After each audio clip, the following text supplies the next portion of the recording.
All right, Chelsea fans, welcome to our YouTube channel. This is the London is Blue podcast, and it's a clip from our entire podcast we did all about the Crystal Palace match review. We had Liam Twomey on from The Athletic. Great insight. Again, if you want to listen to the entire episode in its entirety, go check it out. Apple Podcasts, Spotify, Stitcher, wherever you get your podcasts. Full things there. Enjoy this clip. We'll have some more stuff coming out over the international break to keep everyone entertained.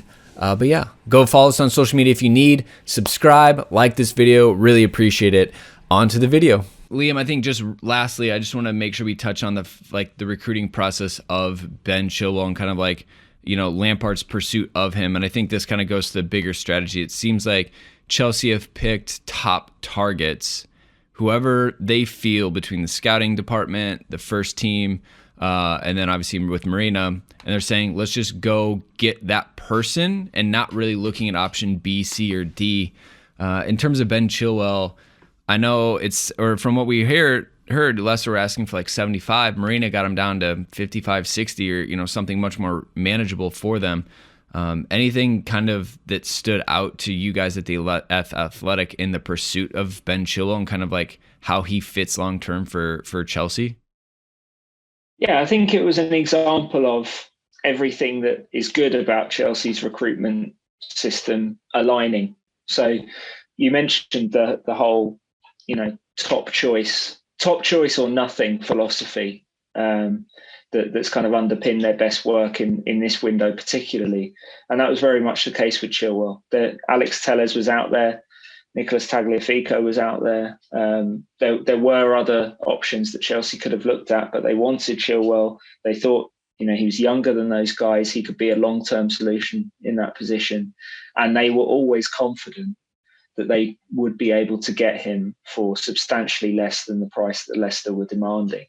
And they were a little bit lucky in terms of circumstances.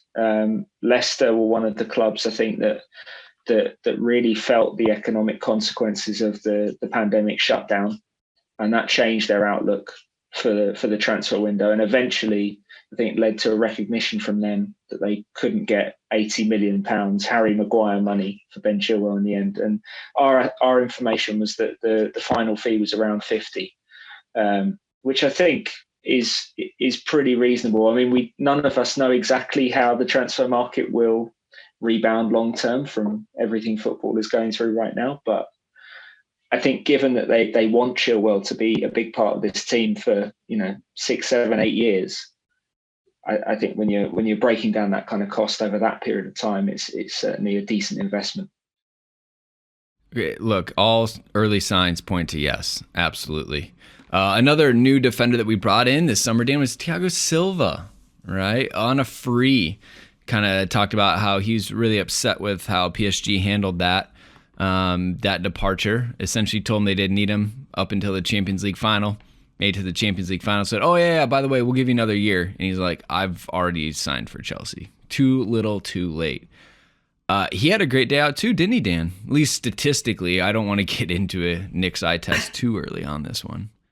Well, he had a very good day statistically. I think the asterisks we could put on most of the defensive performances in this match is that when a team doesn't want to try and actually take shots or play shots on target or have the ball, I know that you went after me on some random troll on Twitter was going after me for saying that Palace was playing this as if it was a preseason game. Some weird guy at BB Busby. I don't know why you keep talking about preseason.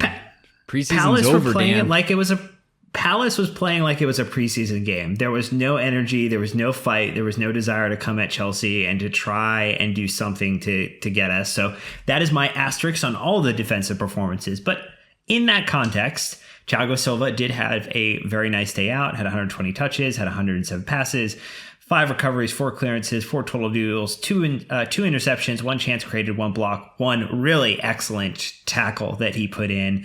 And much like, surprise, our other defenders helped keep a clean sheet. Overall, nice day out, good type of game to get him acclimatized, good game to kind of set him up with what could be a back four pairing that continues for a large part of the season. And, maybe outside of the Azpilicueta and Reece, depending upon the dynamics of a particular match. But in general, I thought, as our Discord calls him, Papa, because he's the old man defender in the back, it had a really nice day out. He looked in control, is what, Liam, I would say. Like, I think Dan just rattled off 1,900 stats there, but he, as opposed to West Brom, he looked a lot more comfortable on the right. He looked in control. To Dan's point, maybe, Liam, Crystal Palace were terrible on the day, so factor that into whatever math that you have in your brain. But yeah, I thought he looked in control. Yeah, I think Palace had the personnel to make this a very awkward afternoon for Chelsea, but they just didn't execute their game plan at all.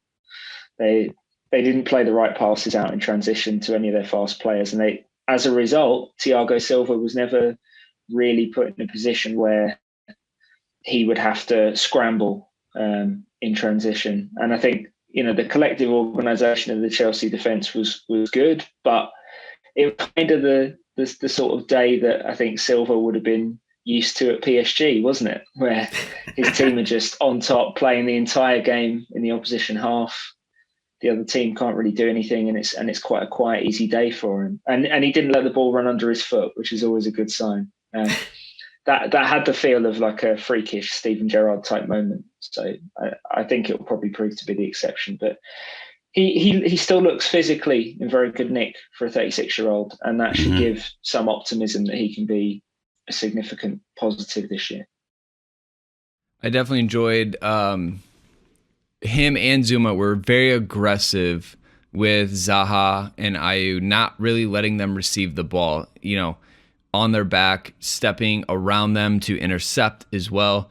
And I just thought Silva looked very much up for it as well. The physicality, I don't think is going to be an issue for him in the Premier League. He looks ready for that, and he looked very sharp. I think mentally, and like his ability to read the play and then cut down the space between him and the attacker, which I thought was the best part about it. So, Nick, rolling over to you with your eye test today. You picked Kurt Zouma. Why is that? Nick's eye test. Insert stinger here. Look. I thought Kurt was great. If not for Chile B, I think definitely man of the match. And not just, obviously the goal was helpful for a lot of reasons, but I thought he was just all over the place, man possessed. And we called out before the game in our preview that this, Chelsea having 70% possession was not going to be a surprise in this match. Palace had previously had like 25% against United, so it's entirely possible that we would dominate there, which would leave potentially gaps in the back for their speedy counterattack. And I thought that he dealt with a lot of that incredibly well. I thought that he was good in the air. I thought that he just looked like he knew Thiago Silva was in the game and wanted to prove that was not going to be the only reason for a clean sheet, that he was going to have a large part to play there, Liam. So outside of the goal, I thought that he was really, really good defensively. The goal obviously helps his case. And if he's able to add, with maybe some better service on set pieces, able to add a couple more goals to his game this year, that would probably be a significant plus positive, as Dan will say, to this team, because he has all the leaping ability in the world to make some of these set pieces count. Yeah, he's a phenomenal leaper. It's something that I think Chelsea really valued in him right from the moment they signed him, and it was one of the things that people were worried whether it would come back 100% after that ACL injury. But he certainly lost none of his vertical, shall we say. The goal he scored looked a little bit like a glitch, because it felt like he was on the way down again from that leap, and yet he still managed to generate the elevation and the power to get the ball up and over Guaita into that top corner. It was an excellent header. I think it's been too long since Chelsea had a real consistent threat to score from centre back set pieces. So he should renew that proud lineage, I think. And just defensively, I really like watching aggressive Zouma.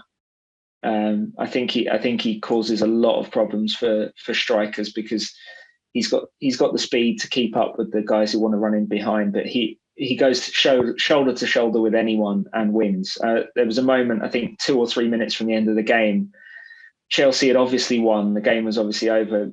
Zaha was chasing the ball into the corner and Zouma just flattened him completely fairly, but just flattened him. And Zaha's face as he got up was just utterly depressed. And it just seemed to me like that's the kind of performance you want to see from Zouma week after week. And maybe having Thiago Silva as his regular partner will help him get there.